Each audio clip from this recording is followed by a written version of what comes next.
Brahmamudi serial star మా ఛానల్లో ప్రసారమవుతున్న ఈ సీరియల్ టాప్ రేటింగ్ తో దూసుకువెళ్తుంది. ఇక ఈ సీరియల్లో రాజ్ మరియు కావ్యాల యాక్టింగ్ గురించి ప్రత్యేకంగా చెప్పాల్సిన అవసరం లేదు. రాజ్ క్యారెక్టర్లో మానస్, అలాగే కావ్య క్యారెక్టర్లో దీపికా రంగరాజు చాలా అద్భుతంగా నటిస్తున్నారు. ఈ జోడీకి మన తెలుగులో విపరీతమైన ఫ్యాన్ ఫాలోయింగ్ వచ్చింది. ఇక రీసెంట్గా వీరిద్దరూ కూడా సీరియల్ షూటింగ్లో కాస్త టైం దొరకడంతో ఇద్దరు కూడా క్యారమ్స్ ఆడుతూ సరదాగా ఒక వీడియోని కావ్య షేర్ చేసుకుంది. ఈ వీడియోని షేర్ చేస్తూ రాజ్ జెంటిల్ మ్యాన్ అంటూ రాజ్ని తెగ పొగిడేసింది. మరి ఆ బ్యూటిఫుల్ వీడియోని మీరు కూడా చూసేయండి. బ్రహ్మముడి సీరియల్ చూస్తున్న ఫ్యాన్స్ అందరూ కూడా రాజ్ కావ్య ఎప్పుడు ఇలానే కలిసి ఉండాలి అంటూ అందరూ కూడా కామెంట్స్ పెడుతున్నారు.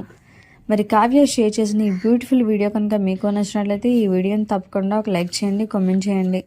ఇలాంటి లేటెస్ట్ వీడియోస్ కోసం ఇప్పుడే మా ఛానల్ని తప్పకుండా సబ్స్క్రైబ్ చేసుకొని పక్కనే ఉన్న గంట సింబల్ని క్లిక్ చేయడం ద్వారా మేము పెట్టే లేటెస్ట్ వీడియోస్ని నోటిఫికేషన్ రూపంలో ముందుగా మీరే చూడగలుగుతారు.